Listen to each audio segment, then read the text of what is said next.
Can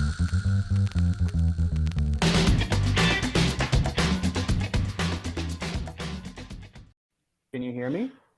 I can hear you. Yes, I can.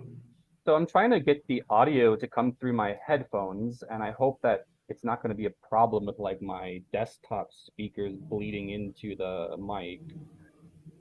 It's normally not a problem. I'll let you know, but right now I can't hear you. There we go. Okay. Or I should say I can't hear an echo. Sorry about that. My camera is not coming in. What's going on there? Audio's coming in good. Let's see.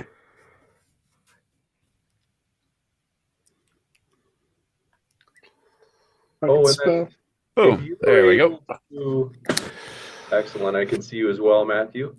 Dustin, Thank if you're able to, is it possible, it's not a big deal or anything, but if you can, tilt up your camera just a little bit, there you go. So that way it's, so that basically, so it doesn't have your face at the bottom of like where it's. I tend to lean in like this when I talk into the mic, so maybe I can just hold the mic like this, like. I think you have a different mic selected because we can barely hear you. Yeah. I can't hear you. No, I can't hear you at all. Is my What's audio up, good? Jordan? Hey, man, I'm excited. Let's get them. How's it going, TJump? Oh, Audio is good from Jordan and Matthew and TJump. And then, Matt, don't worry, Dustin, this is normal. We'll get through it. you got to do a Yes. clink, my brother.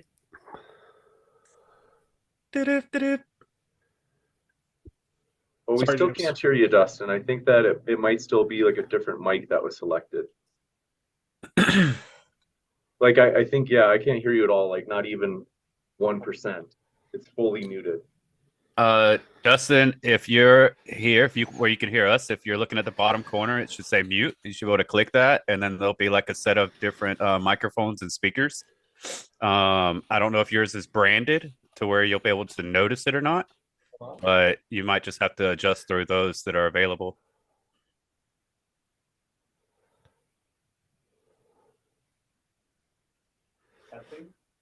Testing.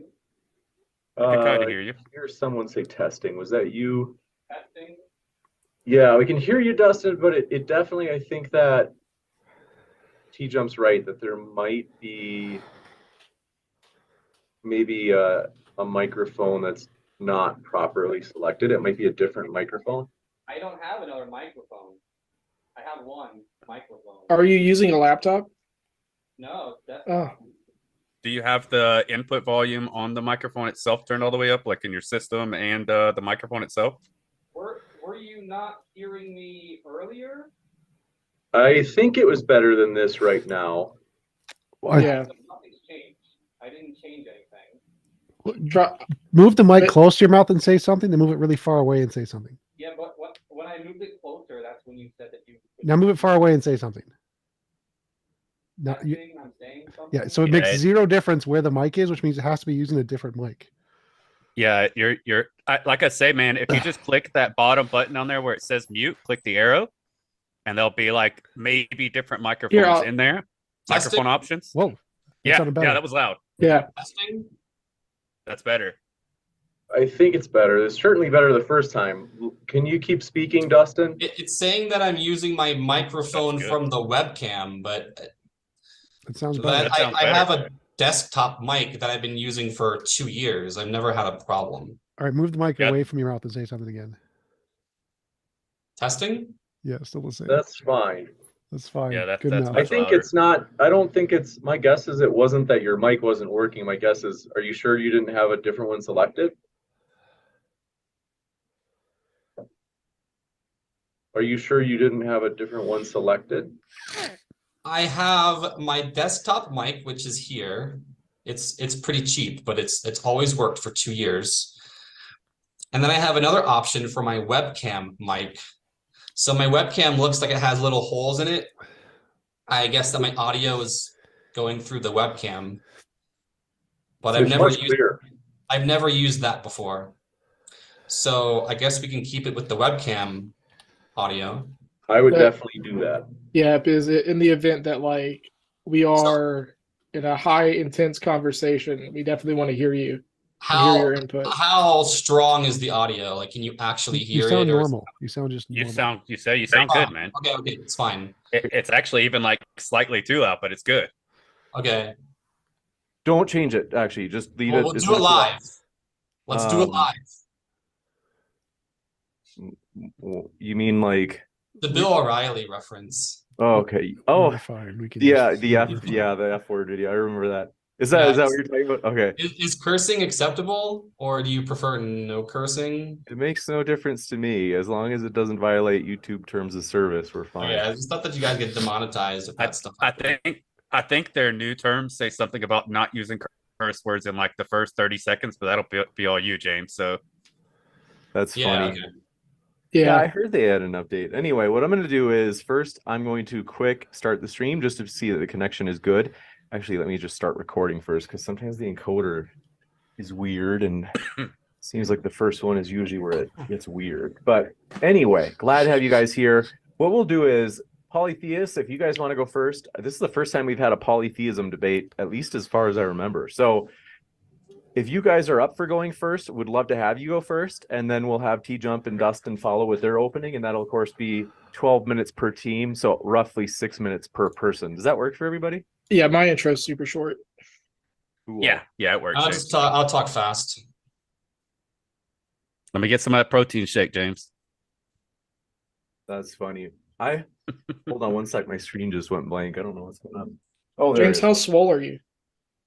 Not swole at all, but I am a little bit alarmed. Hold on. Oh wait, okay. Sorry, I pushed the wrong button. His Okay, arms are let's about as thick as inspiring philosophy. So Oh, geez. Oh, you want to have our own boxing event? Damn. yes, we should do that. We should start a YouTube boxing event. It's so debate, then we fight, debate, then we fight, like in rounds. Is that what we're doing? Like, I No. wasn't sure what open discussion meant, or So no. We're debating the terms of the debate right now. is We're it actually like debating the debate. cross-examination, or are we just gonna have a free for all where like we just talk? Just open dialogue. Like, have you watched Modern Day Debate before? But it's okay. I'm teasing you. Just open dialogue. Okay. No, it's good to meet everyone here. I guess, do you want to introduce ourselves to each other so we have like an inkling? I'm ready That's a to good start. idea. Are we? Yeah, I'm just ready. I mean, whenever. like off go. stream. What it would be good right now if you guys want to do that, because once the debaters, like the audience, usually what we do is we say, I'll go on in about 60 seconds and I say, hey everybody, today we're debating atheism versus polytheism, and we're starting right now. And I'll say, with the polytheists, thanks for being with us, Matthew and Jordan. The floor is all yours. And then once I say that, Matthew and Jordan, who would like to go first between you two? Matthew. I'm gonna go first. Cool. And then once you guys are done, I'll kick it over to TJump and Dustin. And it's I'd say, Dustin, you're with how good your audio is, if you're able to back up just a little bit from the camera, it's just that it's kind of like this right now. And so if it's just backed up a little bit more, it's a little bit easier for me to report, like kind of fit it. Okay. You're like a floating head. Just even maybe a little bit more. So like, you notice how like, Would you? Well, so I mean, I you've can just noticed, back my chair up. yeah, like that's one way you could do it. Here it's just too big. It just covers the entire screen. Can't see anything. Nice beard, man. Okay. So let me see if I can just move my monitor back a few inches. Either way, it's not a big deal. We can be beer bros even after the show, man. Yeah. James, you're still in the club, man. I Okay, appreciate what about that. now? It's basically the exact same, but that's okay. So I appreciate the effort. What we'll do is, like, you know how if you back up your chair, it'll catch more of like your, Yeah, we're looking for more of your profile, like a mug shot. like, let's say to the Yeah, bottom of yeah, your yeah. sternum. But, There you go. but you That's asked me to close. tilt my camera up. Right. Originally I did that, or What about now? Perfect. You're right. I should have said tilt your camera down. I did get that wrong. Sorry about that. Okay. Let's go. We're good. So perfect. All right. Thanks so much. With that, I'm going to quick do that cold open, and then I'll kick it over to you, Matthew and Jordan. And let me just do this last little thing. All right, cool. 3, 2, 1, here we go. Hey, everybody. Tonight we're debating atheism versus polytheism, and we are starting right now with our polytheist guests. Matthew, thanks for being with us. The floor is all yours. Hey, everybody. Hopefully everybody's coming in. They're going to enjoy a great show. Tonight we're debating what James just said, and I'm going to start us off. Quote, unquote, believing what makes you happy is more important than believing what's true about reality. And you should only focus on reality if that's what's important to you, unquote. That's TJump baiting Aaron Raw on April 25th of this year on a debate regarding does religion do more harm than good, in which TJump took the side of no, religion does more good than harm. Which leads me to question why he's typically so uptight in regards to religion, when generally speaking, it seems to be assisting people in happiness far more than not. This isn't to attack the character of TJump, except to say that I hope this debate can be handled in a civilized manner without ad-homs. Today's argument may seem to contain a lot of what may be considered quote-unquote woo-woo magic. To many, that's fair. But allow Jordan and I to define where we're coming from, why, and how one might prepare these human minds of ours in a way as to grasp the, and I quote, knowledge of the universe, on how it could be perceived by mankind. I'm sure, or at least it's very possible, that the hows, as in how do we come to these conclusions or how do we practice our beliefs, may come into question, but I think those are far less important in their pertinence on today's debate as opposed to the truth that the energies, the gods and goddesses, according to definition and reasoning for having them. I don't mind going into the historicity of religion, the roots, and why it's always been there, but again, I'd rather remain on how the gods and goddesses are defined, their meanings, and the importance of them in accordance to humanity. With that, I'd like to pass it off to Jordan and allow him to be the human thesaurus to bundle these things into mentally soluble definitions in which I hope may set the narrative to come. Thank you, Matthew. Absolutely, man. As we gather here today to explore the topic of polytheism versus atheism, I'd invite you to consider the fundamental human inclination towards exploring the mundane world and our place in it. From the earliest days of our existence, we have looked to nature and its characteristics, and we have applied introspection, reasoning, and logic to understand what is possible in our world. We have conceived of virtues and traits that transcend physical values, such as beauty, love, wisdom, and courage. These ideals are often associated with phenomena like gentle rains or angry seas. We may even attribute them to our own experience of good or bad fortune, luck, etc. It is in this context that we may see the personifications of these traits and their embodiment in the form of gods, beings of high virtue and characteristics that embody the essence of our ideals and our speculative minds. These gods serve as examples of higher goals and aspirations that we strive to achieve in our place within the world. So let us engage in a thought-provoking debate on the existence of multiple deities and their role in shaping our understanding of ourselves and the world around us. Thank you. Thank you very much for that opening statement. We're going to kick it over to our atheist team as well. But before we do that, want to say, folks, if this is your first time here at Modern Day Debate, we are a neutral debate platform hosting debates on science, religion, and politics.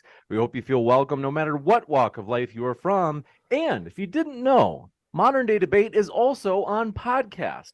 So if you haven't yet, look us up on your favorite podcast right now, and then you can listen to debates on the go. With that, we're going to kick it over to TJump and Dustin. Thank you very much. Gentlemen, the floor is all yours. I didn't hear any evidence in their opening, so I don't really know what exactly I'm supposed to respond with. So the atheist position is, as far as I'm concerned, the material physical world is all there is. There's no space minds, no minds outside of the universe, no minds that create anything. I don't really know what kind of polytheism either of them are advocating for, because they didn't actually say anything in their opening to indicate what exactly it is that their claim is, which is kind of the point of the opening. You're supposed to tell us what the positive claim is so we can know what we're trying to refute there. So I really don't really know exactly what to respond with here, other than evidence is novel testable predictions. Until you can provide novel testable predictions that can show that your belief is more than just something made up in your imagination, then the default is it's just something made up in your imagination, just like everybody else. So I will wait for evidence and concede there. You got it, Dustin. The floor is yours. Oh gosh, it's on me already. So what's up, everybody? This is my first debate. I have some things written here. TJump kind of already summarized some of it. And well, nobody knows who I am, so I'll just start off with that. And cut me off whenever you want to, James. So I'm sort of like a soft atheist and an anti-theist, coming out strong here. I think that deism may be possible. I don't care if it's true or not. The concepts of theism is, obviously more important to debate because they're supposed to have influence on people's lives. And I believe that the belief in God and gods is a delusion. And just the, casual definition would be something a person believes and wants to be true when it is actually not true. So there's not like any kind of a pejorative meaning to that. I just kind of state it factually. And to me, belief in fairies and unicorns would be the same as belief in Odin or angels or spirits. And it's literally the same as a belief in a god. And I don't say this to mock or ridicule. I literally mean this. And I think that you just have no more evidence for your god or gods than I have that a pot of gold is at the end of a rainbow. And again, if you provide the evidence, then I'll be happy to look at it. And the idea that like theists typically seem to have this idea, or like it's expressed, that maybe they're not like intentionally doing it, but it seems as if they have this idea that they're somehow special and that they have some sort of a personal relationship with like a creator or something along these lines. And that just doesn't do it for me. I don't know. It just seems a little strange, especially whenever they never have any evidence. And as for polytheists, the past 3 days I've been looking on YouTube for polytheistic debates. And so far it seems as if it's sort of a watered down form of monotheism, which I guess is a little bit better. I mean, I can at least extend the olive branch in that regard. They're not like very dogmatic about their beliefs and things like this. And so let's see here. The polytheism, what I gathered so far about the polytheism is that over 4 hours of watching these like quote debates, not one single truth claim was made. I was waiting for a truth claim, the same as TJump mentioned. The opening statements, nothing was mentioned at all about why it's true. They only want to talk about what they believe and how their belief is special and how it differentiates between other polytheistic and monotheistic beliefs, as if that somehow means anything. And I really hope that we can get down to like the nuts and bolts of very direct questions, state a truth proposition, and then state what evidence or reasoning you have to believe that this truth proposition is real. And so far I haven't gotten anything like that from any polytheist, except for one by the name of Ocean, Keltoy perhaps. And even he was basically not taking any hard stances on his beliefs. Basically, heaven and hell may or may not exist. Multiple heavens may or may not exist. And maybe there's even every human is given their own personal form of heaven. And so if your God dictates for you to do self-harm, you just simply reject your God and you find another. And basically, whenever Vosh pressured Ocean in their debate, he basically said, well, in order to give a reason as to why I believe Zeus is a actual disembodied mind, it would take an entirely new conversation, and I would need to touch upon the highest echelons of philosophy. And so I would just end by saying, if your best argument is that the greatest philosophers are debating this very concept at this time to this day for the past 2,000 years, the obvious conclusions to me are that they might not be the greatest minds, or that the evidence for the truth claim that a God exists is severely lacking, or in my opinion, completely non-existent. And a lot of this polytheism is sort of like, it feels to me like it's a little bit of window shopping. It's more of a belief in belief. Like I like the culture and the practices, therefore I worship and practice devotion to the universe. I feel in touch with the universe, a way to express spirituality with the greatness of the cosmos. And it's not like they actually believe that Zeus exists or Odin exists. But I don't know if you guys actually believe these things, or you believe different gods. I don't think you mentioned which gods you believe in. And from there, I think that we can just start the open discussion. And thanks again for, allowing me this opportunity for my first debate. You got it. Thank you very much. We'll jump into the open dialogue. Do want to let you know, folks, we are live right now. So if you happen to have a question for the Q&A, which will follow the open dialogue, you have two options. One is if you @ me at Modern Day Debate in the live chat. That's one way to ask your question, as well as if you do a super chat, those get pushed to the top of the list. And one quick reminder, if you haven't yet, hit that subscribe button, as we have many more debates coming up. And with that, gentlemen, the floor is all yours for open dialogue. So what's Yeah, your I'd like guys? to kick us off with a few things there, remarking toward what Dustin just said, a few of the things that he just stated. And one of the things that TJump actually stated as well. So we're here tonight, we're debating polytheism versus atheism. Polytheism isn't a direct branch of any sort of pantheon of gods and goddesses. Therefore, TJump's question of, I don't know which gods and goddesses they're representing, is kind of invalid, because we're debating polytheism as a whole. There's so many different pantheons with multi-god and goddesses systems that it doesn't make any sense to say, hey, I don't know which ones they represent so that I can attack those. I can understand that to be a valid debate argument. However, it doesn't really fit this specific debate. That said, Dustin said, I believe gods and goddesses are to make changes in people's lives. That's something they're supposed to do. I'd say that even if it's not a physical change in someone's life, that mentally the belief in gods and goddesses can specifically make changes in people's lives, directly or indirectly. And that follows kind of what TJump said in, hey, if it makes you happy, you should do it.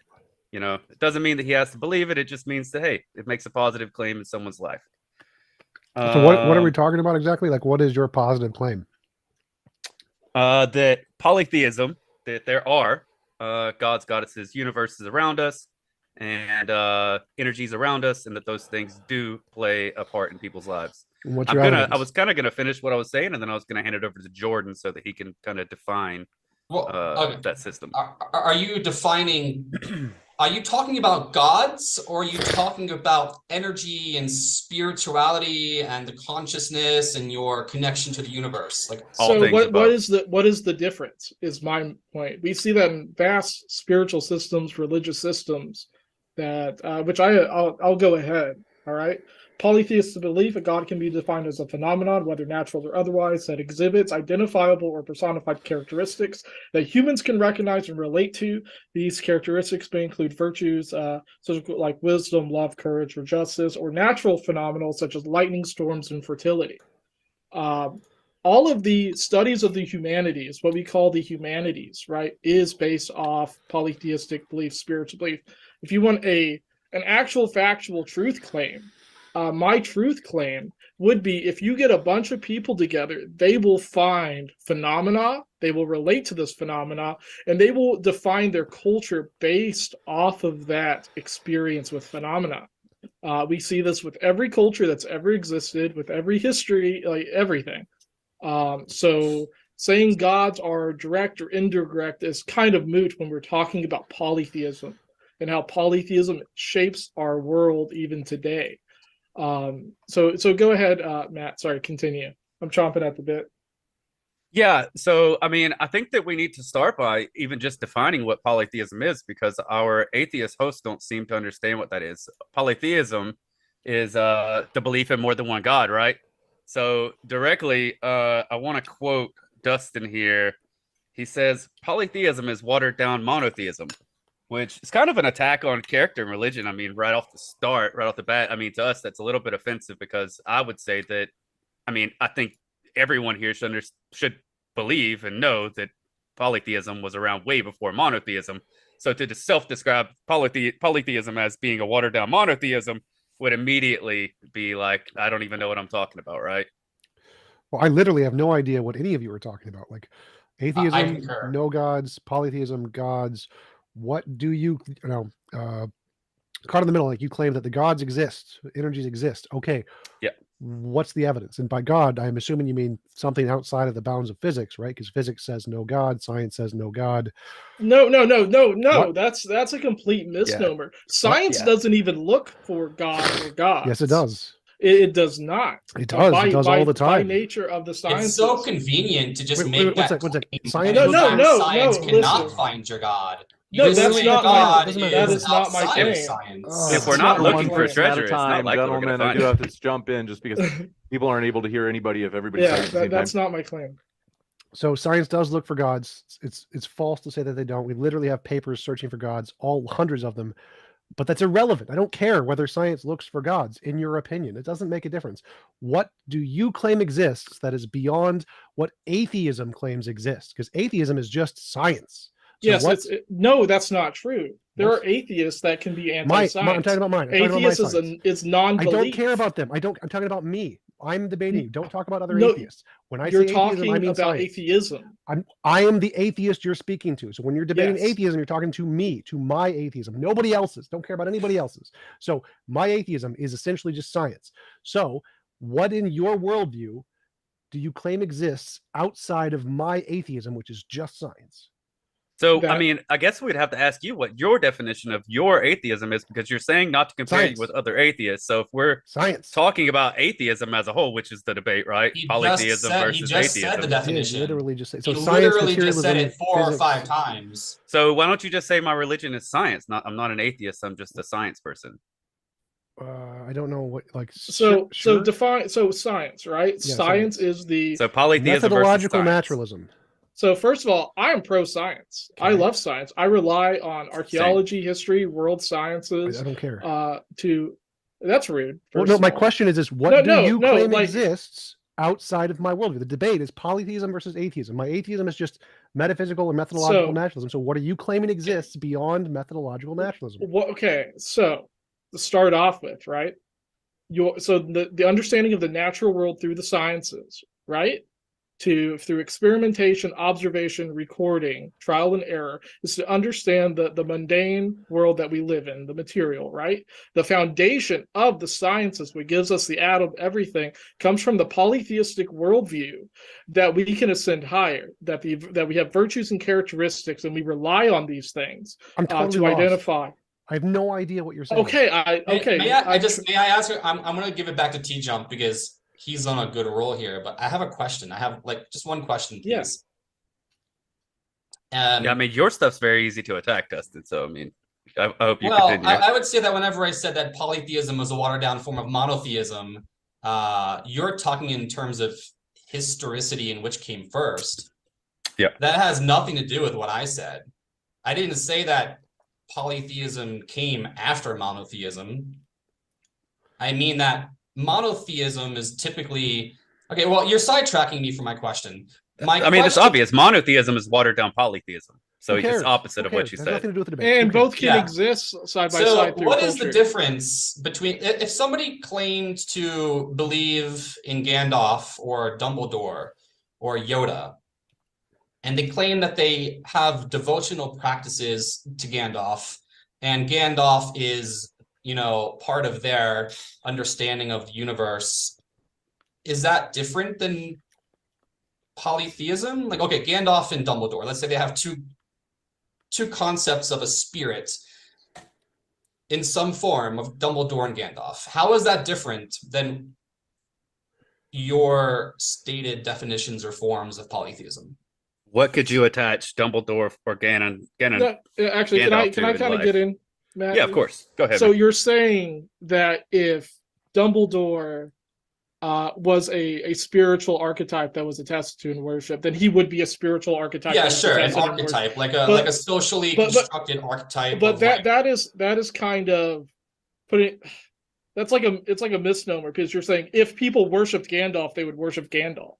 I get your question that what makes Gandalf different than Thor, right? Is that what you're going? That's the question. If we could just focus on that question. Okay, what makes Gandalf different than Thor is Gandalf has nothing to do with phenomena of culture, of the self, of the universe, or direct connection. I'm sure people love Lord of the Rings. They may connect with it socially, but the difference is the idea of Gandalf, the ideal, what Gandalf represents in a hierarchical view is not a deity, not a devotion. Gandalf, through history, through the relationship of the authentic audience to Gandalf, there's no spirituality there.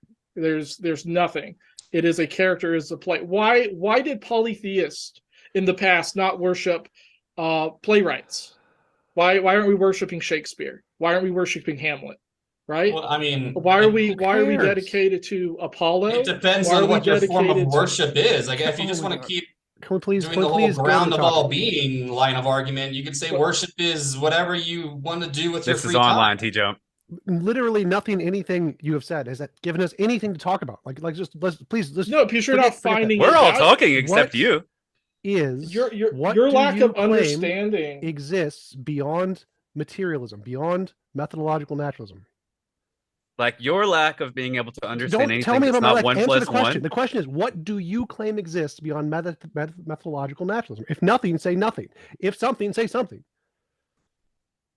So go ahead, Jordan. We can keep repeating things. So no, because it's I get the hook you're trying to do. So again, this isn't a hook. No, I'm trying to understand the gibberish you're saying. No, you're not. What we're in a we're in a debate. Exists outside of methodological naturalism. Nothing or something. TJump, the louder you get, the more broken your voice sounds. Just so you know. James, get him to answer the question. I'm trying to actually address the debate. Okay, polytheism, atheism. Give me the floor. I do want to. All right, gentlemen, let me just jump in. It would be good, just because there have been we've covered a lot of ground in terms of breadth. It would be good if there was maybe ideally a syllogism. So kind of like premise, conclusion in terms of an argument for polytheism. Or it could likewise be for atheism, in the sense that whether you guys take strong atheism or weak atheism, but maybe who's willing to put forth a syllogism? By that I just mean, so like, for example, as an example, the old Kalam, if the universe began to exist, the universe has a cause. I have like a loose universe metaphor. Began to exist. Sorry, James, I don't mean to cut you off. What have you got for a syllogism? Okay, just so we have the gist of it. So like literally, please list the premises. So we're talking all of polytheism, all of the human experience has led up to this point through multiple cultures in history, in contact with the divine and ascending to ourself. What I currently see and what I would argue, right? Atheism is non-action. Atheism is a fixed position, right? That does not even bother to explore half of the human experience in touch with the divine. And now this could be due to like nature or nurture. This is not a syllogism. Can we please get to the syllogism? Okay, I'm getting there. All right, because you want me to explain these high Start concepts. with premise 1. Okay, so premise 1. Don't tell us how to argue, man. We got this. Obviously, you don't. So but premise, it's not an argument. You're just let's go. Premise 1. You're just continuing to state your. We can't put things into words, and 1 + 1 equals 2. So 5 words. Two things Requires right? a few. Our worldview is not just rainbows and unicorns exist with no thought or for. It takes time to explain the basis of our worldview, rational and philosophy. If you don't give that, then you're not going to comprehend. I want to. Right? You have the simple thing. The same thing happens in other kind of debates, like Can we evolution. Get to the syllogism? Okay, I'm working on it.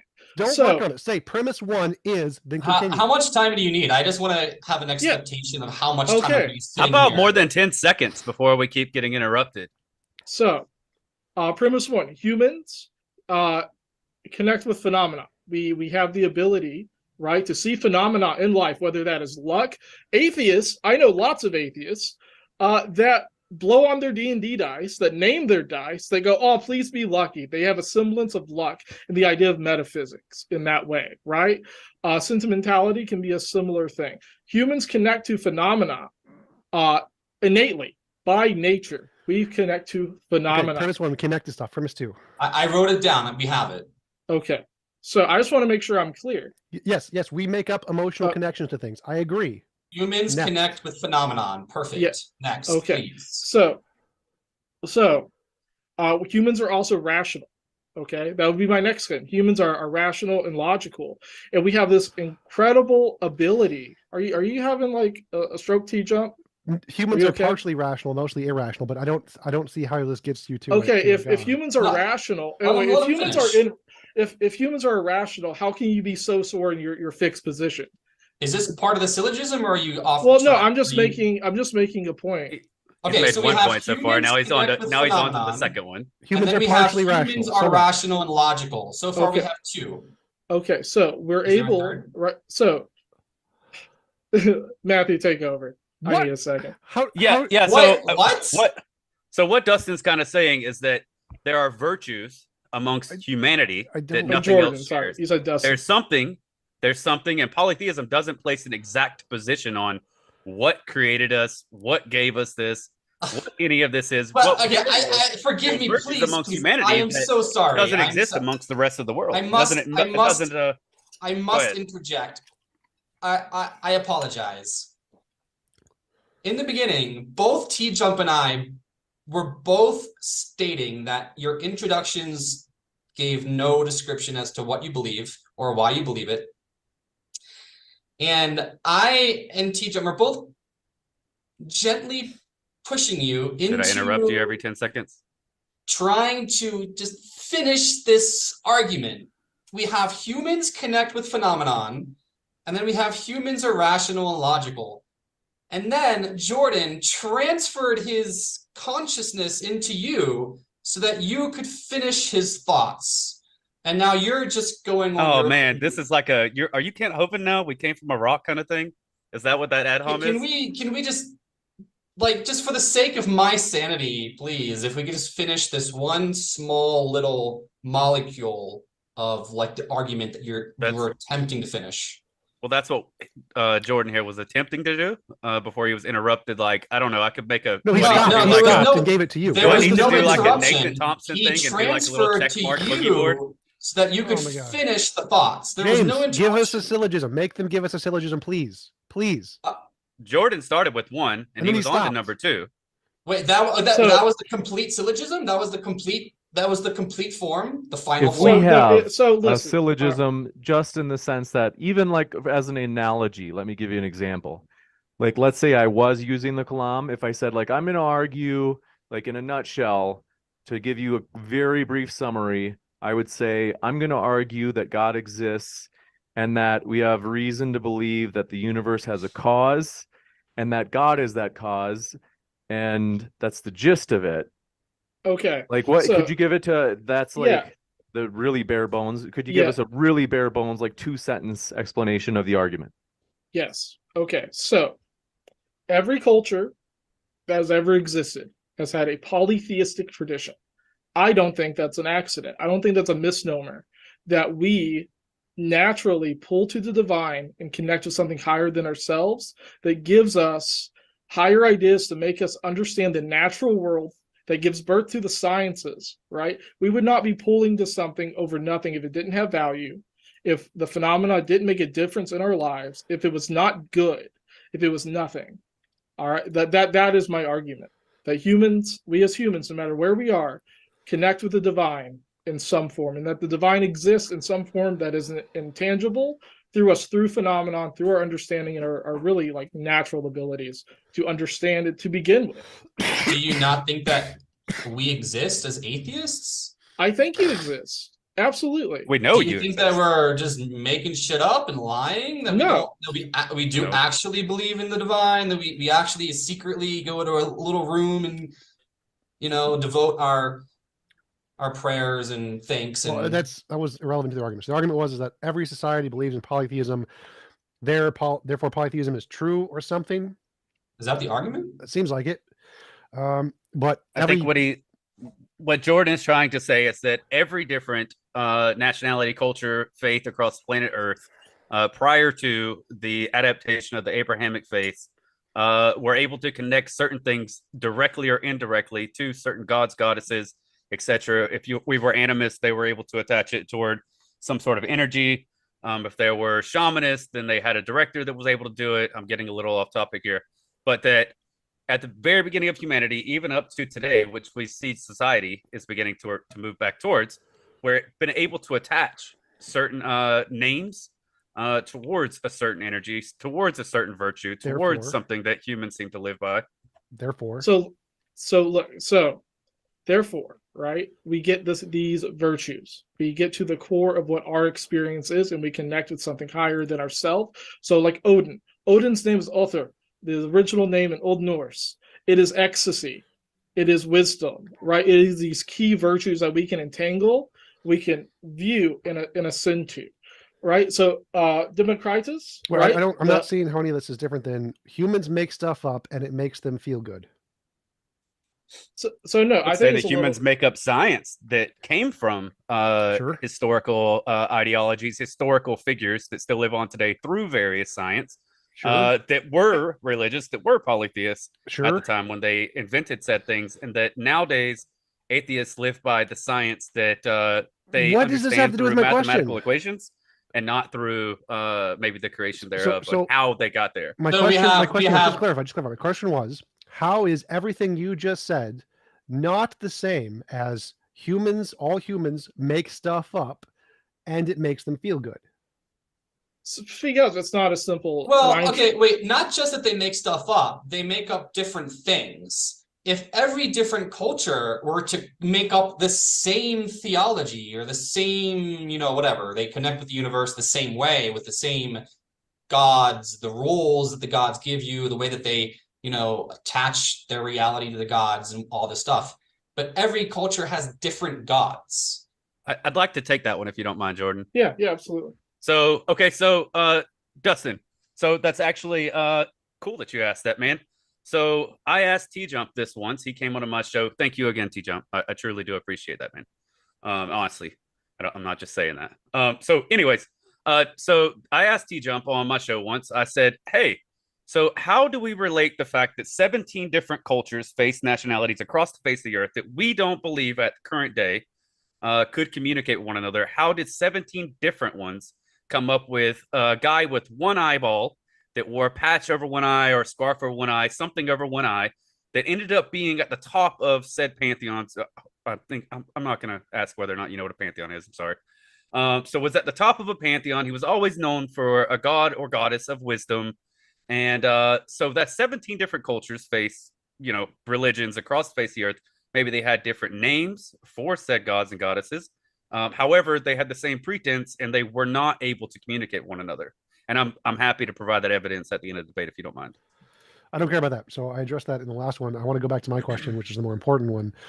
Why is what you said... Is Dustin not as important as you think? That question wasn't, because it's irrelevant. I'm his sidekick. I already emailed TJump and said he can take the lead. I'm just here to, So I want to know, if everything you just said and believed is perfectly compatible with my belief, which is all polytheists are doing is making stuff up and it makes them feel good. Just like all theists are doing is making stuff up and it makes them feel good. And so I want to know what in your position would disagree with my position, which is you're just making stuff up and it makes you feel good. Well, being that atheism is a relatively new concept, not exactly, but sort of, in the modern age, it's never been really picked up at all. So we're talking about a history of thousands upon thousands, decades, not decades, but tens of thousands of years of so people make stuff up for tens of thousands of years and it makes them happy. So what about, I would still agree. I would agree with this statement. Do you disagree with the statement? So no, it's not as clear as making things up. What's so the again, difference? because it's an understanding. That's the difference. So I can make understanding of what? I can make up I mean, if anything. we would have listened at the beginning, you probably would have understood what he's saying, but instead you So- kept interrupting. I can have any imaginary friend that I choose to have, Sure, right? I sure. could have a rainbow unicorn named Yes. Sarah, right? Yes. Okay. This is not, so that is a made up concept, right? Would you agree? Sure.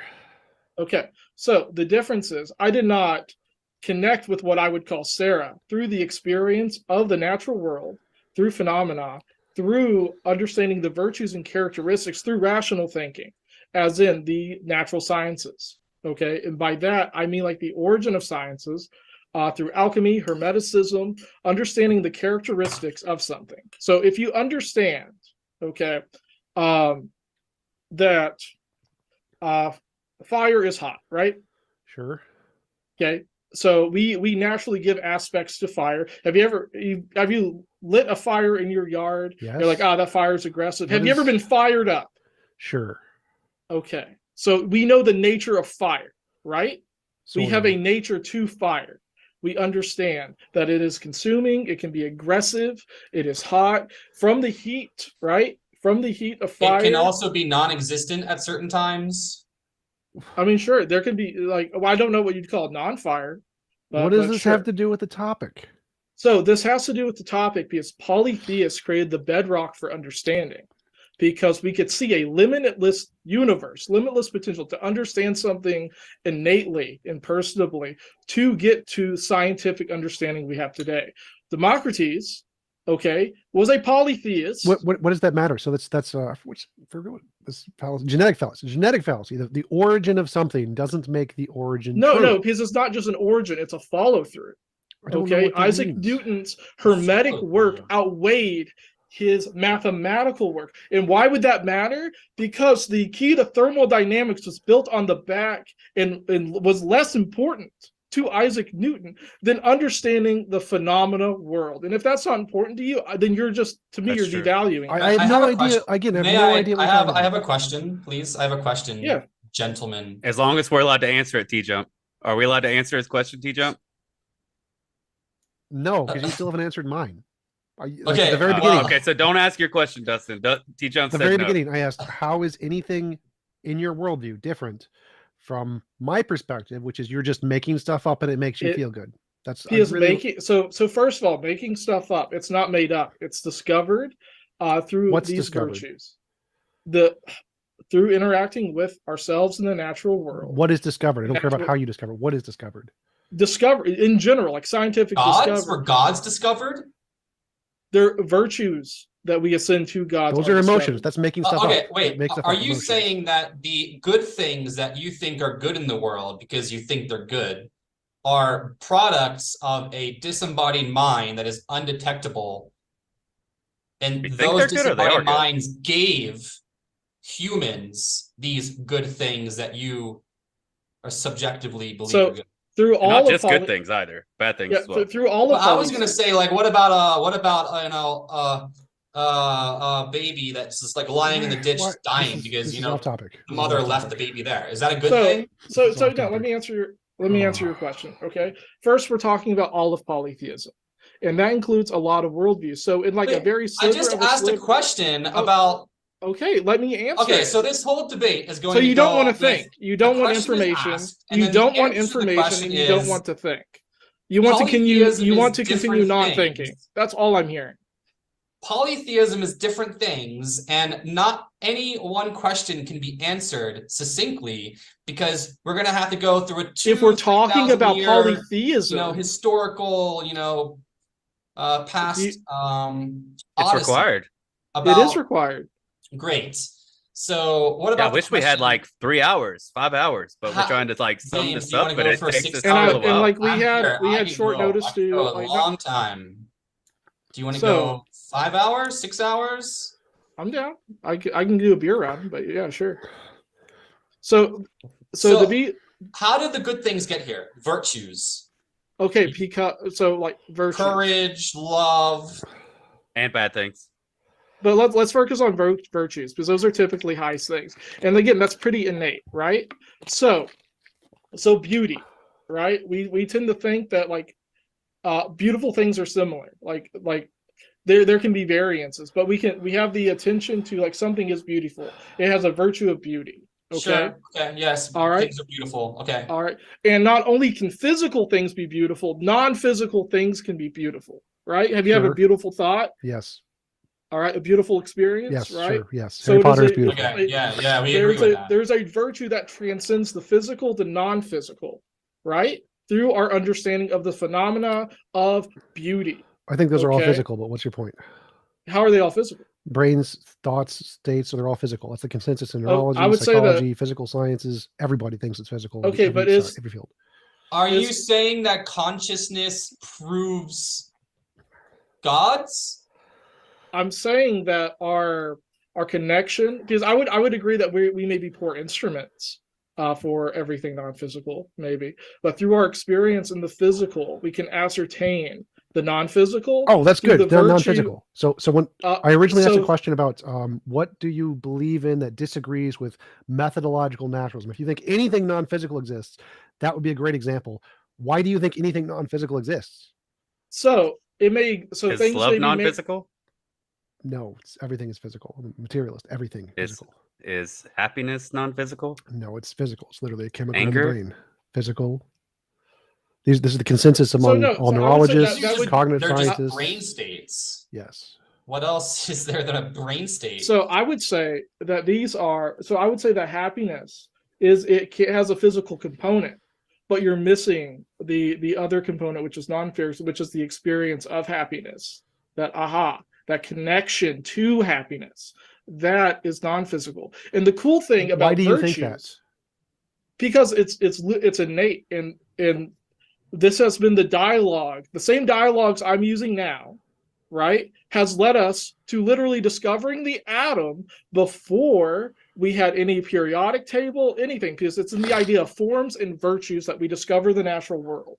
And there are phenomena that surpass what we can observe succinctly, what we can Can measure. you feel happiness and love if you're being tortured? If you're in the Yes. BDSM, I'm sure there is a state where you can experience something negative. and gain a I positive. am not into that, but is it possible for, if I am being tortured, am I able to just flip my brain state and attach myself onto this concept of happiness and just think, oh, I'm happy. I love you, torturer. I mean, Please I would continue torturing me. Can I think this? I would argue. Oh, wait, or are these brain states of love and happiness and being horrified and terrified that you're being tortured, are these byproducts of physical interactions from the real world that cause these brain states to occur? Like, why would I not just be able to sit here and just feel love immediately? Like, I love my mouse pad or I love my keyboard. How come I can't do that? So You I can, say that actually, you can do that. It's physical states can still do that. I don't really see the relevance of that question. You can. yeah, do that. But No, Thanks, but Cesar. why can't I do that? You can. You literally can. If it's physical states, you can literally do that. But you can't just choose to believe something. Yes, you you have can. to. It has to be a There brain are. state. If it's physical, So there's ways I to change the physical states to make you believe them. So you can do that. I don't see how it's relevant. But That's a not bad where I'm question. sitting currently. You may not be able to because you physically. If that was can't. my question, why am I not able to do that right now? There could be lots of reasons, even if there's a so spiritual again, state, you I would cannot do that. argue. It's irrelevant. So this is like our big difference. Okay. I mean, I'll let the two of them argue with each other. That's cool with me. I want to Yeah, get back no, to the for sure. actual topic because you still have not answered a single question. Oh, I guess you've answered one. That's That's one question. so. I mean, some of the audience seems to get it, but you're still not. So yes, because I'm rational. I would disagree. I would disagree that you're not taking a rational state with this because you're not willing to transcend what really isn't even a consensus on science. We are still measuring things. We are still understanding the natural world. The consensus of And this science is is pretty- materialism. Nothing beyond materialism. Everything is material. Yes, and if you're stuck in this one box, you are not flexible. And I'm not saying, oh golly, That makes gee, no we're talking about- sense How? because there's What nothing is your in this misunderstanding? worldview of materialism that excludes the supernatural. If you have evidence of the supernatural, we're happy to grant it. If you Have have you evidence had of an non-physical idea? things, we're happy to grant it. You just don't have any. That's what we're asking for. So have you had an idea? Yes. Is an idea physical? Yes. When does a An idea, a unique Yes, the idea. consensus among every neuroscientist, every we philosopher can of mind, measure every expert in consciousness is it is physical. We can literally measure and weigh ideas. You can calculate how much they weigh based off how much energy they have. You can Google it. How much does a thought weigh? Yes, this is physical. That's the consensus among every scientific field. So so first of all, hold on. Talking a lot. So we can measure a physical component, right? We can measure a physical component and have a weight of a transference of data. But I would say, but is science concrete? No, science evolves every day, every week. There are new studies, new journals. And so I'd say it would be hard to have a concrete idea of like, oh, this is how the brain works 100%. What? Right? I have no idea what you're talking about. Obviously, science isn't concrete. Science is a methodology. Methodologies are not concrete things. Yes. Sure. And methodologies are dependent on how you measure the subject matter, how you approach it. Yes. If you have a better methodology, present it. Okay, then again, like it sucks because we do have methodologies. I personally do not, because I'm not a scientist. I'm not in a scientific field. I don't have a doctorate, any of that. But again, we have like Isaac Newton, where 6 times of his work was based on metaphysical principle, practice, and application. So and what? that is so ignored. Smart people do stupid things, a lot of stupid things. That's not evidence. If something metaphysical is the base of Isaac Newton's work, that is not evidence. If those things wouldn't exist without the metaphysical, that's a genetic then fallacy. I think there's something behind that. That's a genetic fallacy. So you can have a stupid idea that is completely wrong, but it can guide you to the truth. That doesn't mean the stupid idea was actually correct. It's so still you're incorrect. It means the quote unquote stupid idea is still part of what the equation becomes. No, the stupid idea was the thing that started you along the path to get so to the it is an idea. It is not a part stupid. Of it. So if Isaac Newton credited all of his work to a metaphysical principle, you would throw all that and just take the principle that you personally agree with? The one that to can me be that's demonstrated irrational. to exist independent of imagination is the one we keep, and the ones that cannot are the ones we get rid of. That is like beyond limiting. I don't know what that means. View. Obviously, it's limiting because it gets rid of the stupid ideas. But why do you think that's bad? How do you define a stupid idea? Things that can't be differentiated between imagination and reality. So again, like a love for a partner that can be different. That would not be a stupid idea. We can differentiate love. That's a material, physical process that we can identify in the brain. We can stop it with different chemicals. Yes, that's not a. But not really. Yes, we can. No, you can have. You're saying that love never ends. I'm sorry. Go ahead, Jordan. No. Okay, you can get the chemical balance of love throughout the body as an experience. Okay. But you can't get the depth of personal love that you do experience. I cannot. Yes, you can literally get that. You can literally just shock your brain in the right place. No. Okay, so hang on, Jordan. May I? There's no absolutely. All right, so hold on a second. So what you two are stating right now is that there's a miracle drug out there that could be created that says you're going to experience love. Yes, like we can literally shock you in the brain to make you do that. Yes, there is literally. You take the drug and then you love. I don't know about the science, but it seems perfectly reasonable that this is that. I mean, we can't even get medications right for veterans at this point. We can't make people happy. This is not a medication. What do you mean? They stick an electrode in your brain. Perfect medication. You can stick as many electrodes as you want in my brain. I don't think you can just force me to be happy. We can literally do that. There are literally studies that have literally done that. So then, why aren't they doing that? Why are we not seeing more of it? They have. It's just like, why are we spending like thousands of millions and billions of dollars on medications when we can just shock people into happiness? Why don't we stick electrodes in everyone's brains to shock them into happiness while cutting their skull open and sticking a giant tube in their brain? That's a stupid idea. Yes, we can do that. Yes, we can do that safely. So, yes, we can do this. We don't. And why aren't we doing it? Because they have to cut your brain open, stick an electrode in. But you just said we can do it safely. And an anesthetician. I mean, you're kind of making the assumption that happiness is the only thing that matters. No, I stated numerous times that the bad things matter as well. No, I'm using happiness as a base principle we can all identify with personally, something that we've all experienced. I hope everyone here has experienced happiness in their life. That would be good. And you're arguing it's not physical. Yeah, but I don't experience happiness all the time. I am arguing that it's not physical. And I'm not arguing arguing there has to be some external force that like causes me to feel the happiness. So that is a byproduct of just basically evolution. Certain things trigger that happiness and certain things don't. If a rhinoceros takes a giant shit, I'm not going to be thinking, oh, this makes me happy. But, you know, if I meet a girl and I'm going on a date and I'm getting these feelings for her, yeah, I'm going to be happy. Like, it's just brain states being caused by physical outside influences, and they're fleeting. They come and they go. That's why I asked you why can't I just fall in love with a keyboard right now? Why can't I control this brain state if it's something like in my head that, that's the question. But I mean, Well, TJump says it's irrelevant. I hate to fall into any type of monotheistic because, the monotheists keep debating you guys over and over and over again. However, the one thing that they do say that's true, and TJump, I'm getting to something, thanks, is that in the form of evolution, I mean, we have Cro-Magnons that are here, Neanderthals that are here. We have this species. I don't need to go into all the different ones. And they all seem to adopt into humans if they don't just die off. And all of the said humans across the face of the earth come up with the same emotions.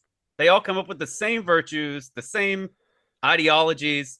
And we're talking about people that could not communicate with one another. And once again, they came up with pantheons of gods and goddesses, or vice versa, or one or the other, whatever. That were even in the same status quo moving down. Like, why is that? Because evolution. Give me an answer. It's the same reason. So evolution says that 17 the same reason everyone used to believe the world was flat, because we have certain evolutionary tendencies to believe certain things, and those things are contingent on what's helpful for us in society. So evolution selects for false beliefs like illusions, delusions, misconceptions, fallacies, biases. All humans share these things. All humans share an anchoring bias. All humans share type 1 and type 2 errors. All humans share an authority bias. All of these things are demonstrably false, but all humans share them.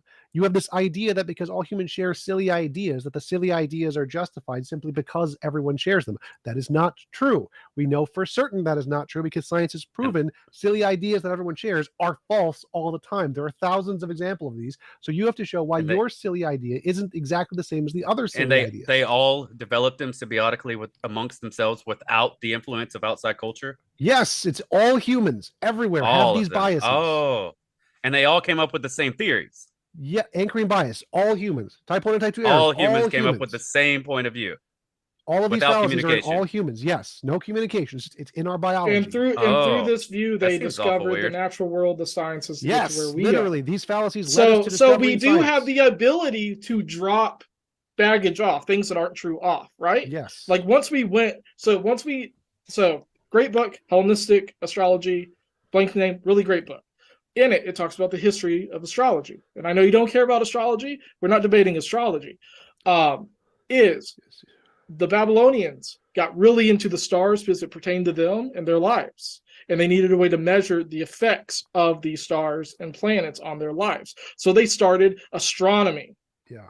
I mean, the astronomy, the tracing Yes, of planets and stars with meaning, with collecting data on their day-to-day lives. Right. Right. So Within we started 10 with astrology. years. Astrology was wrong, but it led us to astronomy. Astronomy. No, was right. they developed together. Astronomy backs astrology in this and this then time we found period. astrology was wrong, and we debunked it. We got rid of it. We're no longer using I sites. It's would garbage. disagree in parts. I would disagree in parts as well. Okay, then. But through the methodology of what is important to us as people, we literally understood that, oh, shoot, the Earth is moving. Oh, we're not geocentric. Oh, dude, this is crazy, right? And our worldview fundamentally trained with the truth of what was observable, what was experienced. And if you're throwing away the ideas that stay with connection to the divine, that led us there, that is married to this, then I think you're literally missing half of the puzzle. Now that said, I'm an honest seeker of truth. I'm not here holding my ears and going la la la la la. All right, I'm considering what data we do have available through history, through human culture and connection. Right, and you're not. You're leaving. No, I'm doing only science. You're making stuff up. I'm doing what's called not making stuff up. So there's three categories. There's three categories of things. There's things that are demonstrably true, things that we can show exist independent of our imagination. 2, things that we can show are demonstrably false, things that we can disprove. And 3, things that are unfalsifiable. So obviously astrology has been falsified. Every science says, yeah, it's garbage, it's wrong. I don't know why you disagree with that, but that's the claim we can talk about. 2 is things that we can prove are true, like evolution. We can prove that one's true. All the evidence shows evolution is true. 3 are unfalsifiable things. Some certain kinds of gods are unfalsifiable. I mean, there's a lot of gaps in evolution. Are equally as wrong as provenly falsifiable things. So unfalsifiable and provenly falsifiable, both garbage. Get rid of all of them. It depends on your measuring stick. Science is the measuring stick. No, it literally depends on the way that you go about the experiment, what data you've collected, and what No. human biases are at play. No, How- no, it doesn't. Because Yes, we know these two yes. things are false, no matter which ones, because they're bad. Because anything can be justified. We know these are false. So well, from unfalsifiable what's- claims, provenly falsifiable claims, any methodology you use that is consistent and reliable was going to show those two are false every time. Yeah, I was going to say, like, you have a point if you're talking about just one scientist making one test in one lab. Yeah, there's biases, there's, all So this there's other not stuff. biases. That's and why stuff. you have other scientists check your work and they try to prove each other wrong and all this stuff. I love the scientific method. I think it's a good standard. I'm not anti-scientist. I want to say that from the jump. I'm not a fundy or anything like that. But I will say culturally, humans have biases, right?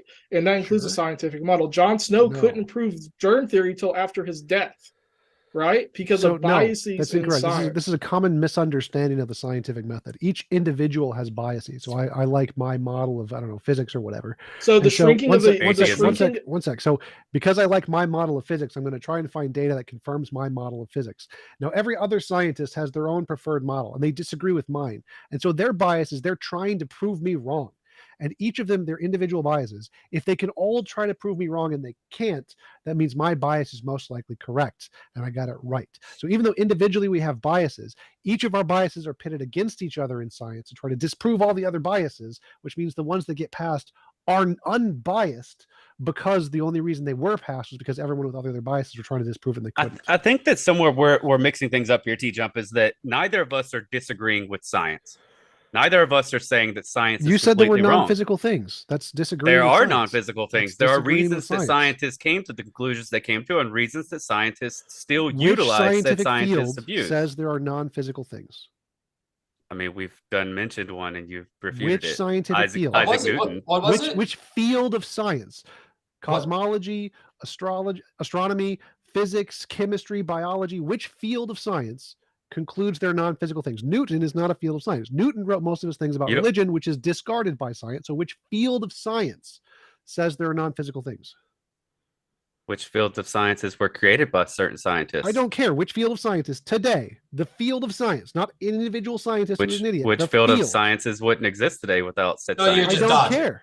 You're just purposefully dodging the question. I'm not dodging at all. What I'm Literally saying are. is Then that what's the answer? the Which roots, field of the science? roots of these scientific fields are rooted That's a genetic in what we're fallacy. talking about that they wouldn't even exist. That's a Rooted genetic in what? fallacy. That's literally a genetic fallacy. A genetic fallacy is a fallacy of origins. Apparently, you guys don't like us to keep. keep repeating ourselves, but that's what we keep doing. Because I've proved you wrong on this point, and you can't answer the question. The question was, You which haven't, though. field of science admits there are non-physical things? And then you bring up a genetic fallacy saying, oh, but these fields of scientists are originated in things that believe that nonsense, which is a genetic fallacy. So it doesn't answer I mean, the question. math is came to the purely conclusions they came to metaphysical. without What? it. No, it's not. Mathematics is purely metaphysical. Physics It is exists in the metaphysical. mind. Everything is metaphysical. Yeah, that's Metaphysical true. is the fundamental Okay. nature We of think we reality. can talk to Metaphysical aliens with literally math. means non-physical. No, it does What are you not. It talking literally about? does not mean that. We literally think we can talk to other species with numbers.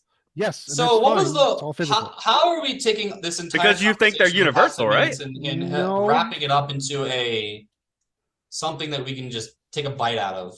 How does any of this apply to how you know or can prove Would it that not multiple gods exist? Would it not, Virtues. Okay, I think it was okay, I apologize. I think you were talking about virtues, right? Ecstasy, virtues. Things that only we have. No, I How what do you know was that too. gods gave this to us? Why does this necessarily mean that gods have to exist because love exists? How is that like Because nonsense? because the gods are the highest ideal of these virtues which exist in our physical world that we can connect with, that we can experience, that we can have reciprocity with, possibly. So Because you're we defining God as I said it in the beginning, as any phenomena we can personally connect with, that we can identify characteristics and virtues for. That's all a god needs to be. Well, this is why. okay. So this you're is- basically what is- defining I'm God gonna jump differently. The sun is a god. The physical sun can be defined as a god. And it is So its Gandalf can be existence. defined as a god. I would disagree because Gandalf's not really a phenomena unless you include like Relate him towards one. Yeah, you can relate it. You can call him like he could represent the phenomena of like wisdom or the virtue of wisdom, right? Being Yeah, the used. power of good over evil, the Yes. triumph of good over evil. Sure, I mean, and that would that's very take courage, simplified, right? but yeah. Sacrifice. Empowering the weak to rise up and take a hold Yes. of their. And as humans, we make connections with these virtues because we see them. We even see them in nature. We see them in ourselves, in our communities, and we aspire to the ideal. The gods are the ideal, right? They are the ideal. You're saying that virtues don't exist. They're not physical. I'm saying it can be both. Right. Wait, I'm saying there's a physical manifest. There's a physical words. There's a physical version of these virtues because it exists in the ideal, and we apply introspection and rationale to understand that these things exist, like charity, right? Like giving, like sacrifice, is a noble good across all cultures.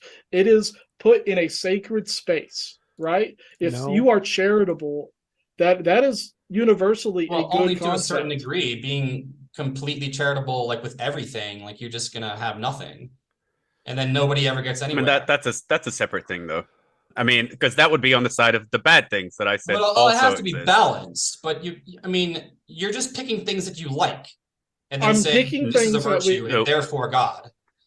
No, we did say the bad things were included. We did state that. I'm using universal values that we can all see to, and virtues are typically good. And why are values just a product of evolution? Just a product of brains, evolution, nothing more. Okay, even then, we still are idealistic creatures. Okay, but, I'm not giving you that. Why do we all have them? About how these come to be through evolution, but then what you guys are saying, the opposing side would say, we can even accept evolution as perfectly true, and yet we still have this phenomenon of virtues that are non-physical. Would that be correct? You're getting close. I appreciate you working on understanding. Because I try to be kind of precise with my language and not just go on and on about all this other stuff. So what was the answer? The answer is it's not just evolution, right? So virtues are more than evolution, just physical evolution, nothing more. But they're non-physical as well, virtues. That's more means more than that. So let's let them answer. How is virtues more than just physical evolution? So it represents in the physical, so because it transcends us. I don't care how I'm trying to word it succinctly. How is it more than physical? Why is it not just a product of physical evolution? Because what virtue did you say again? I'm sorry. Pick anyone you want. I don't care. Okay. So we agree that love is pretty much a societal good, right? It's good to love. Sure. And things can be lovely, right? We have a virtue to them. Sure, maybe. I don't care. Matt, I can agree with that. Sure, as okay. Yeah. So independently, so toward the science side of things, right? Towards the historicity, archaeology, of all that good stuff, right? What? So you have multiple cultures across the face of the earth that all developed. That's a genetic fallacy. I don't care. Wait, what? The same virtues. Genetic fallacy. Independently, without communication. Genetic fallacy. Amongst different people. You can call it a fallacy all day. It doesn't make it not true. Wait, okay. It is. I agree. It's true that they did develop these things. It's just not. So how do you explain that away with science? You can't explain this away with science. It doesn't matter. That doesn't make it true. The fact that people came to develop certain feelings and those feelings are the same doesn't mean those feelings correspond to reality. That would be beyond science. So I would say that goes for atheism. That would be beyond evolution. Yes, atheism isn't true because lots of people believe it. That's not what makes anything No, true. that's not what I'm saying. If you can just find one society in the history of the entire let's human stop talking about societies. Don't bring up societies. It does not matter. A genetic fallacy is a fallacy of irrelevance. It kind of does. It doesn't. It just because they're bringing the argument up. It doesn't matter. The number of societies that believe something is irrelevant to the truth of the claim. All societies. I think it matters a lot. It matters a lot. Societies. I mean, science can't explain it away. Evolution can't explain it away. Gentlemen, I do just 1 second. Let's give Tom a chance to finish. I promise we'll come right back to you, Matthew. All humans believed in flat Earth about 4,000 years ago. The number of people who believe something is irrelevant. A genetic fallacy is a fallacy of irrelevance in which arguments or information are disseminated or validated based solely on their source or origin rather than their content. Literally does not matter where the idea came from. It does not matter if it came from a farting elephant rainbow in the sky. It makes no difference. The fact that a really good idea can come from something is zero evidence that the origin is true. This is literally a basic fallacy proven in science to be a fallacy of irrelevance, has no connection to the truth whatsoever. So every time you say that, it's proven false in every field of science. The question was, why do you think anything, virtues, I don't care, is more than just a physical process in the brain? What evidence do you have? And if the only evidence you have is a bunch of people came to those ideas independently in independent cultures, congratulations, that's a genetic fallacy. It's done by evolution. You don't need any non-physical spiritual garbage. Is there anything else on Earth that has all the same virtues? I don't know. Because they've had some of them have had, turtles have had more time to evolve than humans, right? Time isn't the same as evolution. The amount of time doesn't guarantee like it's going to happen. Evolution doesn't work that way. Do you not believe that animals feel some sort of basic love towards? Yeah, because it's a virtue. Like so. Well, but wait. Like, is it a yes or no answer? Like, do you think a dog can feel? Yeah, even in a basic form. Yeah. So like, I think that animals, if you just or even like life, right? Like plants will gravitate to what they see as good, like sunlight, right? What feeds them. No, they don't see anything as good. How do you know that? Because it's never changing. They don't have anything off of it sustains them. That doesn't make a difference. They don't have any opinions. The sunflower will move to the sun. What is good? And that's where like so. No, it's not good. There's no good correlation there. They move towards the sun in 20 years, if science said that, like there was a big field of science that said that plants have brains, would you come back on this and apologize? If they had evidence, sure, yes. Okay. I mean, plants literally signify like whenever they're in pain, but that's not my point. I'm saying that virtues, right, are pretty universal, even in like, what do you mean no? Rocks have no virtues. The vast majority of space has no virtues. Particles have no virtues. Electrons have no virtues. Neutrinos have no virtues. Baryons have no virtues. Gluons have no virtues. 99.9 dark matter no virtues. Dark energy no virtues. 99.99999999999% of the reality has no virtues. But even if I grant that a virtue is non-physical, how does that in any way mean that a God exists? Okay, so so you're just defining God to be that in which is a virtue. I'm fine with that. They can define God as virtues and say virtues are non-physical, therefore God. But then I mean, can't we kind of like push back a little bit on that and say like, why wouldn't that be polytheism, the way that you want to define God? That's fine. They can define God however they want, as long as then this God, these gods don't have any real influence on the natural world. There is no manifestation of a physical God or a disembodied virtues mind. And virtues of I mean, the sun and moon exist. In any detectable way. Uranus. They all exist in the physical, and they're all gods to certain polytheists throughout time and history. They're the physical. But you just said to certain polytheists, and we're talking about polytheism. That's everything from animals. We're asking you right now, as the opposing side, you are supposed to be giving evidence and reasons as to why polytheism exists, and your answer is that some people believe in Poseidon. No, so what I'm saying is a polytheism is the belief in multiple gods, right? Yes. And polytheism spans a tradition as old as we are, potentially. That's irrelevant, as TJump already. No. Yes or no? I'm building the conversation. I'm not trying to trap you. I'm literally building. So yes, we have and the sky is blue. Okay, cool. Right? Yeah.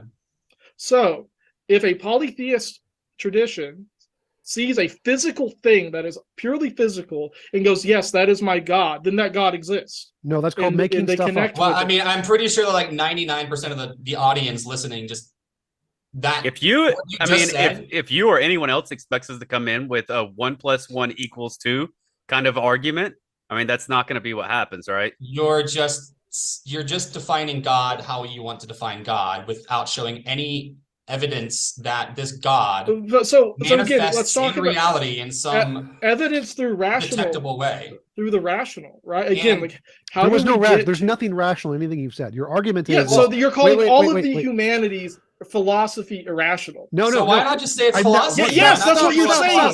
Stop interrupting. Stop interrupting. So what you're saying. Your guys' argument is people see things in reality, like the sun.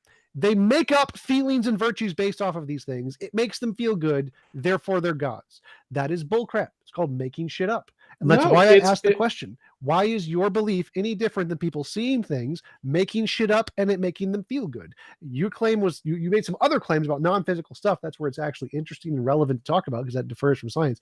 But if your only claim is gods are, we look at things, we make up fee-fees about them, and we have those fee-fees, that's fine. It's just not what a god actually is. You're just wrong about so a as god. an atheist, you're defining a god, Yes. right? Like Yes. that to me is complete backwards, right? Because you're in a you're what you exist in is not walking, right? It is a non-action, non-belief, right?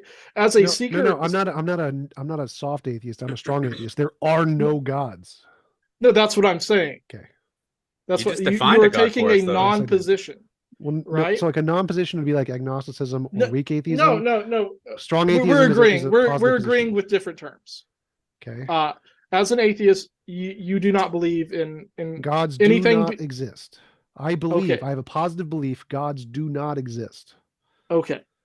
I actually know as a fact that theists, like personal relationship gods, do not exist. I can say it like with certainty that's true, but as I said in the beginning, deism, I don't even care about deism. So, but deism would qualify as polytheism as well. No. Well, not no. necessarily. No. Oh my Yeah. God. There can be So, one no, deistic no, god. Not. There can be one deistic god that will be one. No, kind but of there are theism. polytheists that say all the gods are far away. I don't care. And they do not enter. Yeah, but I'm saying that includes polytheism. Whether, Yeah, you're debating like so many different things. You even defined a god for us. Yes. I mean, well, God. this is so easy for you guys because polytheism can mean whatever you want it to mean. So I should just forfeit right now. TJump and I should just forfeit because you can literally define. So again, you can define God however you want to define God. And I've and defined God in a succinct way. I've defined gods in a succinct way. As fifis. No, so and part of in the through the realm of ideals, through virtues, Fifis. through reasoning, Fifis. right? Those are feels. I mean, you say I got feelings. Feelings, therefore God. You're literally pointing to a glass and saying, "Oh, the glass is half empty." That's What? like so. What? You are. Yeah, I agree. Like, I don't that's even all know I'm what that saying. means. Of course you would agree.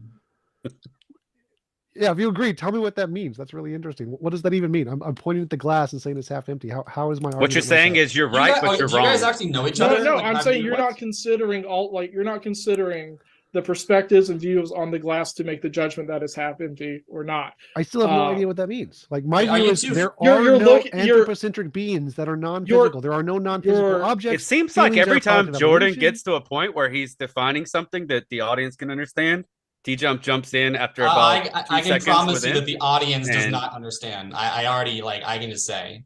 Yeah, but I've they let you don't guys apply. talk for like 5-10 minutes at a time. You said gibberish the entire time. About 30 seconds each time. But No, yeah. about, Okay, like, but- 5 minutes. Do you believe that gods are disembodied minds? They can be. Yeah. Sure. Why not? Evidence. What evidence do So you have that You're exists? like We've been giving that evidence. I must have missed it. The It- genetic fallacy, is that your evidence? People in all cultures develop these independently without talking to each other. Is that your only evidence? Because if it is, I can just genetic fallacy, garbage That's one bin. of them. Garbage bin. Do you have anything else? That's one of them. Okay, well, it's a garbage bin. That's So a garbage through bin evidence. ration- We've proven that's wrong. through Do the you have anything else? Through the same thinking that we get, exploration, observation, the sciences, understanding our own world, we come to the same conclusions about the divine deity and the expression of nature. And you're denying that we Well, get no, an I can expression grant of that. So nature. let's grant that. Let's grant that through the Okay. same thinking that we get science, we get Virtues bullshit. are developed through learning and through practice. Sure. And Wait, virtues let's embody just grant that. religion, Help- and help- the religion that's aspect fine, that's embodies fine. virtue. Let's grant that. Let's say the same thinking that develops science also develops bullshit. Okay. Why do you think the fact that both bullshit and science come from the same system makes them the same? It's called a false equivalence fallacy. Just because they have the same origin doesn't mean It's are not equivalent. origin, it's in tandem.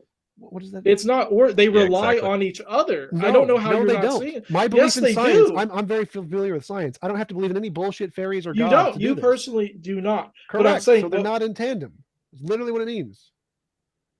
so the ability to be idealistic, right, is a virtue. So slingshot. what? What does that have to do with what I So- said? Did It you is that quote that through from Deepak Chopra? through having a hold on. That's a good one. High five. High five.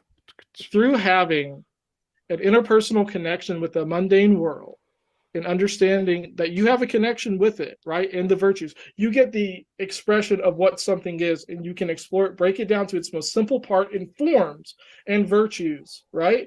To understand what it is. And I The can get those divine wrong. I part can of make that, up forms of virtues that I just pulled out of my ass and they're wrong. And so we need some way to differentiate. Are these ideas that I made up correct ideas or incorrect Okay. ideas? And And just then, the fact that I came up with them in some method is not good. and so again, like you're throwing away like the baby with the bathwater on this in a way.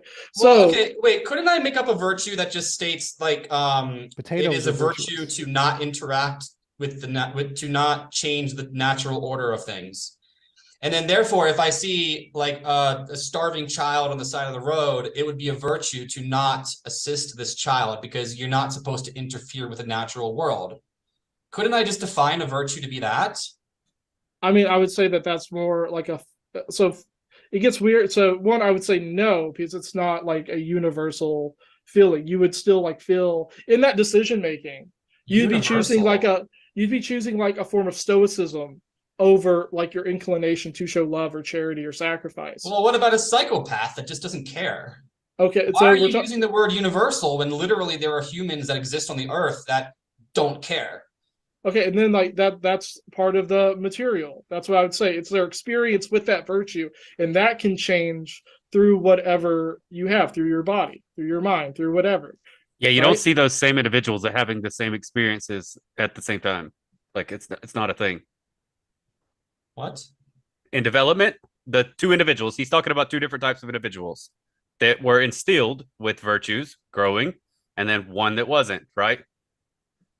Well, no, even then, like if someone that has a mental disorder cannot express happiness, right?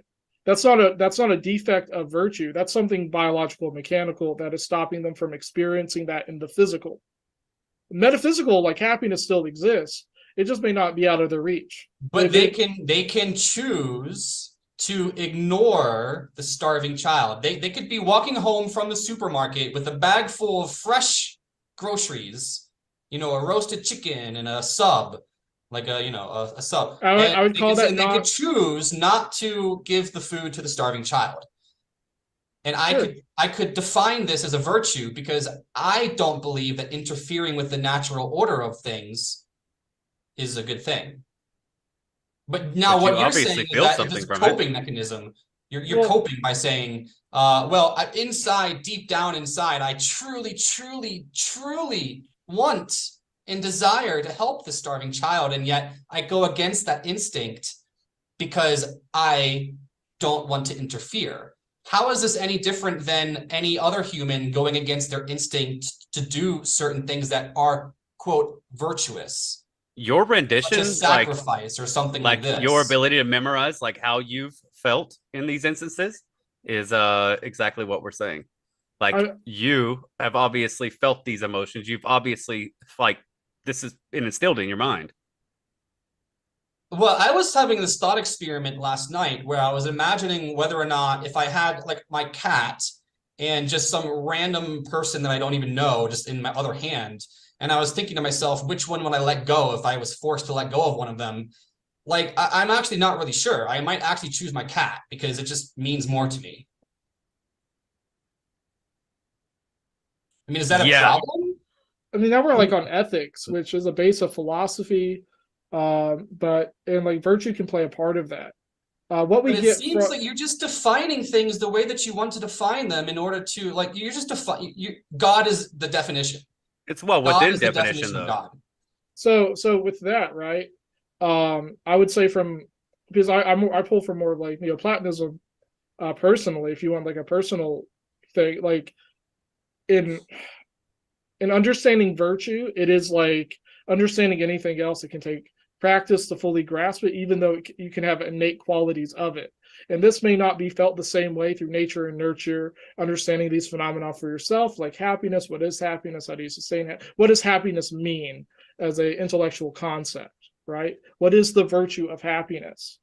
So in your example that a person just purposely ignores, like knows something is wrong, but ignores someone on the value of letting the natural order be, I would say that their philosophy would lack understanding of the virtues in general, and even of the natural world in general, because human nature is to give and to adhere to these virtues more often than not. And as you experience it, as you practice these virtues, sacrifice, giving, courage, etc., and you ascend, you go to this higher ideal of oneself that is attributed to gods, what they embody, because they are the highest ideal of something. That can become a methodological religious practice, something that cultures can attach to and emulate as we explore the natural world, as we explore phenomena, things that are not physical, like love, like the experience of love, of charity, of courage, of sacrifice. It just seems like, honestly, it just seems like, if I were to be honest, it just sounds so childish. You can just think of so many thought experiments where it just like, imagine you're walking into like a forest and there's a child in the forest and there's a pack of wolves attacking the child. Now, would it be the courageous thing to do to interfere and try to fight off the pack of wolves to save the child? What if you have a family at home? What if that's why it's a virtue, because it's a high ideal. It's bigger than why yourself. Would a virtue not be self-preservation? And more people than not do it. Support the family that I have at home. If I interfere and try to assist this child by defending from a pack of wolves, I might die, and therefore my family at home will starve. Yes, courage and sacrifice is a virtue, and if you value, would every single person in the world would they do it? No, defend against the pack of wolves to save the child. If they heads up, we'll go into the Q&A in about, let's see, we're at 7:28.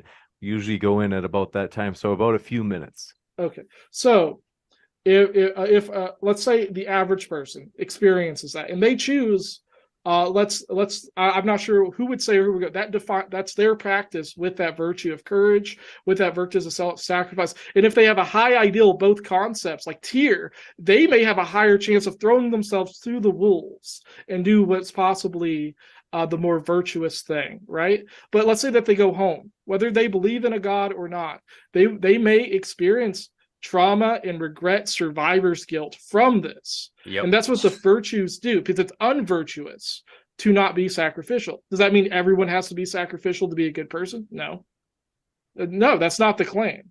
And we know these virtues because we can ascend through rational thinking of thought and embody what that perfect phenomena of that virtue would be. And that's like wisdom, courage, sacrifice, love, beauty.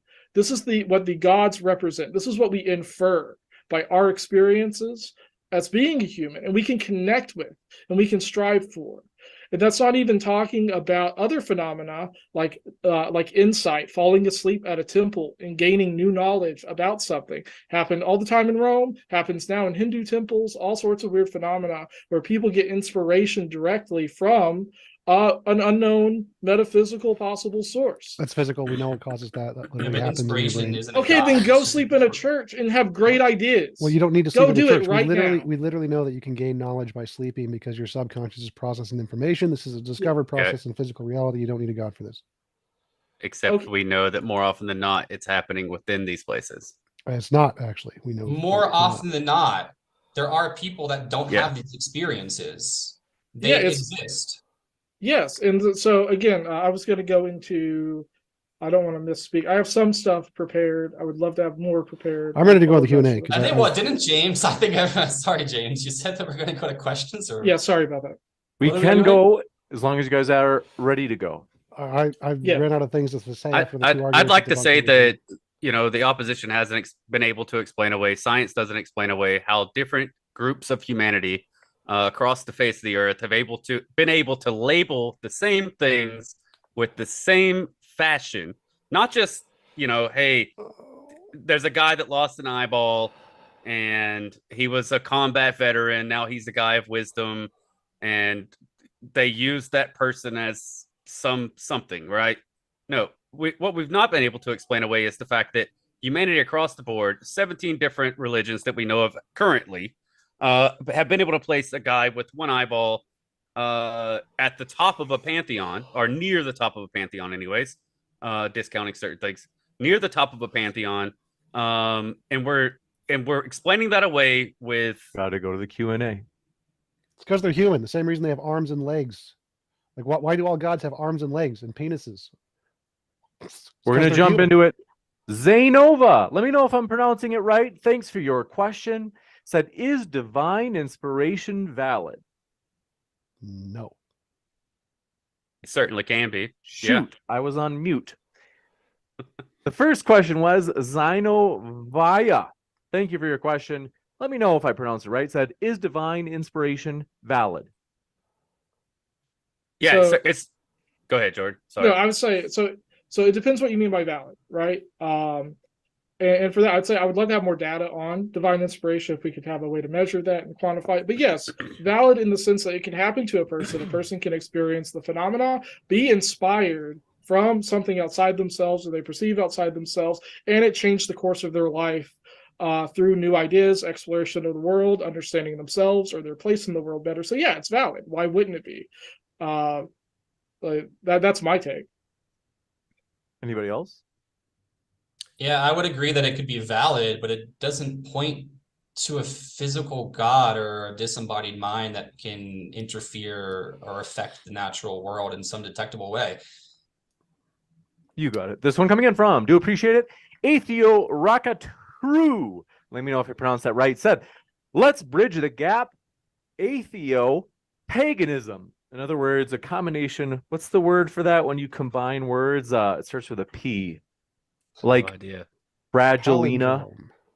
That's it. That might be it. This is atheo paganism. They say a combination of atheism and paganism. They say even fills in the issues that TJump had with this debate, or with his debate with Aaron Ra recently. What are your guys' thoughts? Yeah, there's even a new branch of paganism called neo-paganism that attaches, or my bad, neo-atheism, that attaches paganism with atheism in a way of explaining how the sciences themselves, how each thing is defined could be in relation towards a god or goddess, could be matched with a phenomena, or things that we perceive as a phenomena, and you're just renaming the subject. So yeah, it is something that attempts to bridge that gap. What was the You question? got it. about- Anybody else? What was the question? Like the first part? It's having something to do with what I talked about in my debate with Aaron? They said that, yes, that atheo-paganism, a combination of atheism and paganism, I'm not sure what that would imply, that there are many gods or zero gods. Oh, I could better define that It term, means that possibly. atheists believe in something and their belief No. is defined as belief. Well, we No, talked about I think- atheo-spiritualism, where most atheists are spiritual. They believe in like ghosts and spirits and No, stuff. Has anyone heard the term atheo-pagan before? Nope. Can you raise your hand if you've heard the term? No, I haven't, never. I've heard it. Okay, then can I make myself the resident expert because I've at least heard the term, and I Well, could be wrong. Just to clarify, he mentioned what me and Aaron talked about in our debate, and what we talked about was atheist spiritualism, where most atheists are spiritual. So I think that's what he's referring to. Okay. Is that what you're referring to, is spiritual atheists? Jordan. So no. The way I read that question, I'm fine being wrong, and hopefully not, is that there are atheists, self-proclaimed atheists, and I'm not saying that they're not atheists, believe the importance of archetypes, folklore, like Jungian archetypes that impact their way of experiencing the world. They can identify a phenomenon, be like, dude, that's just the breeze, but I like it, and that reminds me of this. They understand that folklore and mysticism is important for the human experience. And then like for use of meditation, right? Things like that. They want a better connection with the world through the means that their bodies like kind of inclinate to, and they vibe with it. But they would say there are no gods. This is just my brain playing tricks on me, etc. But they vibe with it. They're fine with that experiencing, being enthralled in it. Is that acceptable to you, Tom? It has nothing to do with anything me and Aaron talked about, but so I would guess that's not what he's talking about. I guess he's talking about atheists spiritualism. experience things. We all Yes. experience things. Atheists experience things. Yes. This one coming in from, by the way, the word was portmanteau when you combine two words like that. 60-second skeptic says, if we have two jars, one filled with 10,000 gods and one with nothing inside, how do we tell which jar is true? Has the gods in it. Oh, That that's a was tough like one. the whole point of the debate, which I feel like we never really got to that. I'm not sure. I'm honestly, I don't know how to answer that question. I'd have to put more thought into it personally. Gotcha. This one from the ungoogleable man says, how is slapping the label of God on quote unquote virtues any different from slapping it on a coffee cup and saying, since the cup exists, God exists? I mean, Neoplatonism would agree through the emancipation of like forms, because there is an ideal like thought through the one where ideas are and they live, but live by exist, and we kind of like pull from. That's why every culture, despite talking to each other, has an axe. It's because the form matters. Our experience with the material matters. There is a divine idea of an axe. So yeah, I would say either way you could work your way up to a God belief by saying that things exist or fit similar, and there may be an ideal thing to this, and the gods are a part of that process. And notice how he said you can work your way up to a God belief. He didn't say that you can work your way up to a God.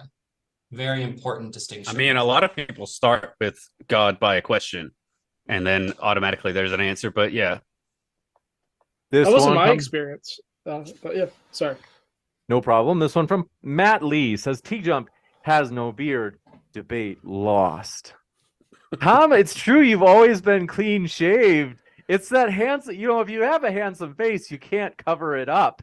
So no offense to all three of you other guys. but this one coming in from Bubblegum Gun says, the polytheist, I think they mean for both of you. They say, it is I, the CEO of Polytheism. Bubblegum is their name. They say, contact me They're after really the important. show so I may impart the knowledge of polytheism onto you all. I'm on standing for truth. Do you guys know of this Bubblegum Gun fellow? It sounds important if he's the CEO of Polytheism. He's in the comments a lot. Yeah, that's very true. Yeah. So this one from A Perfect Error says the polytheists misunderstood TJump when he said, quote, we find anchoring biases across all societies, unquote. They interpreted that as some sort of zeitgeist thing. I mean, it's possible. Well, so Yeah, my it's- argument was that an anchoring bias is something that has occurred in all societies, independent of them talking to one another. It's something that's ingrained in everyone, everywhere, independent of culture, just like you think virtues are.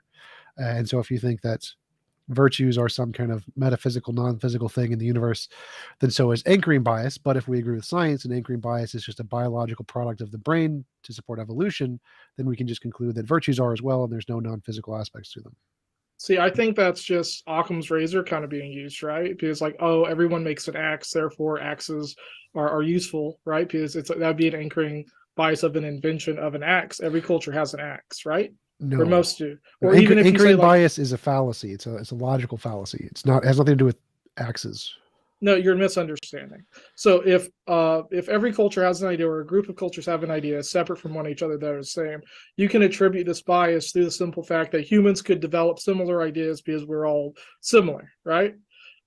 Through the idea of like forms and virtues, that goes through a different narrative of exploring the natural universe, coming to the same properties something has, understanding it in its usefulness and its potential. And then that rationally leads up through philosophy and reasoning of deity or phenomena that has these same attributes. 100%. And also what Jordan said in the opening. So yeah, it's fine. Anchoring bias, I think, is a good scientific view of the world. Sure, lots of different groups can come up with the same conclusion independently of each other.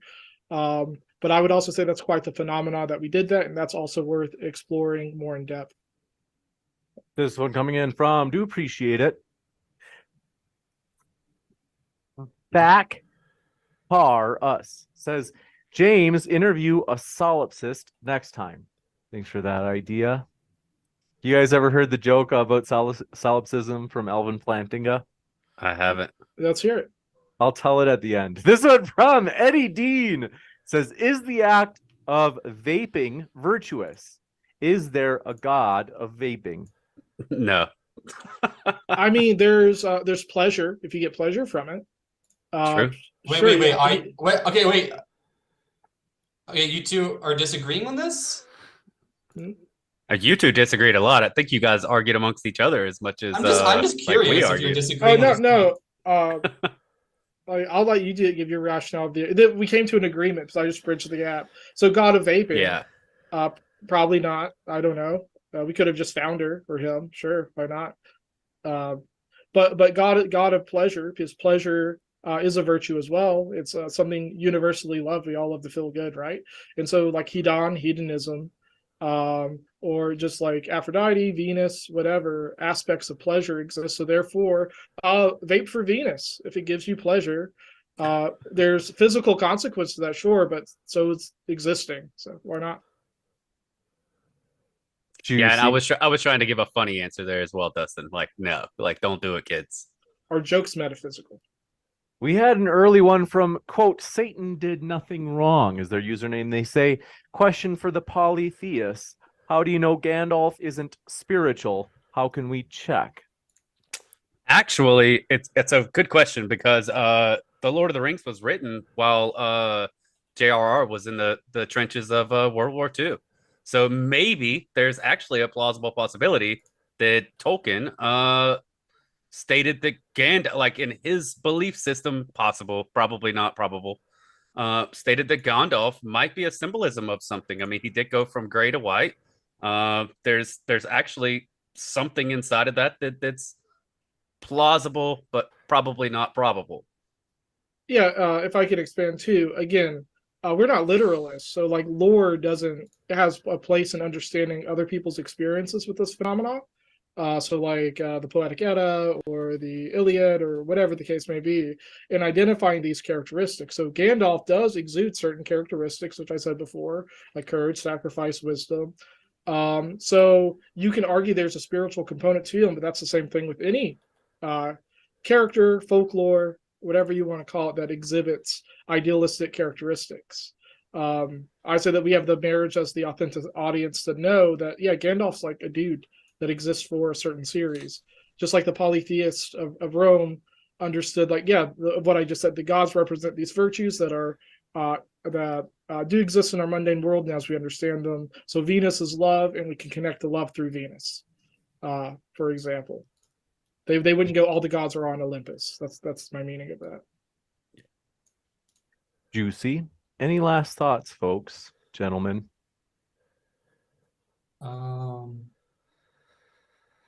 would just say Otherwise, that it seems as if the opposing side was not able to provide any definition or evidence for multiple gods that manifest in reality in physical ways. We have every Bring it back to temple. debate at this wait, point, hold on or are one we sec. talking about There's the question? one last question I missed, and this actually it's in a perfect alignment with what Dustin just said. So I'll give you guys a chance to respond. I want to read this. Black Eye Fly said, how many gods exist, and how do you know that's the right number? I don't know. I wouldn't give a number. I would say that per tradition, per group, per culture, I don't know how many virtues there are. I don't know how many gods. I don't know how they would name their gods and goddesses, and therefore I wouldn't give a number at all. Yeah, that's where you get to like cultural perceptions of the ideal, which through, I think, Neoplatonism, like Plotinus, if you want some recommended reading, read the Aeneid of Plotinus. Very, very interesting, to the very least. Also, the Agrippa 4 rules of occult, or 4 books of occult philosophy, are very good in breaking down the core ideas that make up my current exploration into the divine. But essentially, the material world is messy. It's not perfect, of course. Ideals and virtues exist within it. So some cultures may identify heavily with some aspects than others, just through the material not being perfect. It's not ideal. That's why we look towards the ideal. We're full of inspiration and imagination, and really want this connectivity to things that are idealistic, that we can see and perceive within our own world. That like we want to get to the heavens, so we go to the moon, right? We have this ideal that we want to explore space in the heavens, and we claw our way there, believing that we can, and experiencing the world and understanding the phenomena that can help us get there through the virtues of exploration, of wisdom, of understanding the natural world. These things lead us there. You got it. Any last thoughts? Okay, I'll Great quick with tell that. you, I haven't told this joke in a long time, but so I will probably butcher it, but I'm going to give it a shot. So Elvin Plantinga told this joke, and he said, there was once a philosophy, so this is the solipsist joke. He said, there was once a philosophy professor who was visiting a university, and in particular, the philosophy department there. And when he arrived, he found out that there was one of the philosophers there was a solipsist. And he says, in other words, if anybody, folks, by the way, because there are a couple hundred people watching, if you don't know what a solipsist is in philosophy, it's this idea that you're the only one that exists. Your experience is real, but like everybody else, like, for example, TJump and Dustin and just everybody, even your own mom or dad, they all aren't actually real. They're just kind of figments of your experience.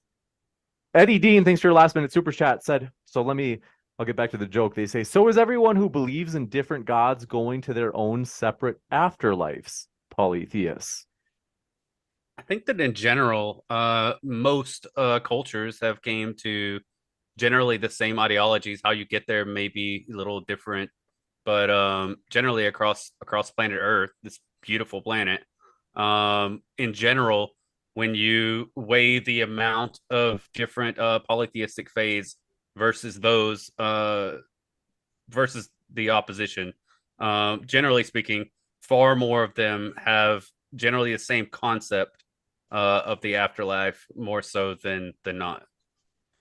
And I would say, yeah, so yeah, we go back to like ideals, right? So a few things well, like basically you actually don't know the answer to the question. That would be correct, yeah.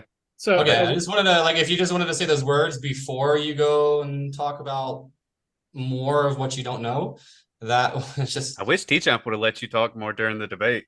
Just to get it out there, just to start with, I don't actually know, but, and then, I mean, I think we've been pretty intellectually honest like this entire time.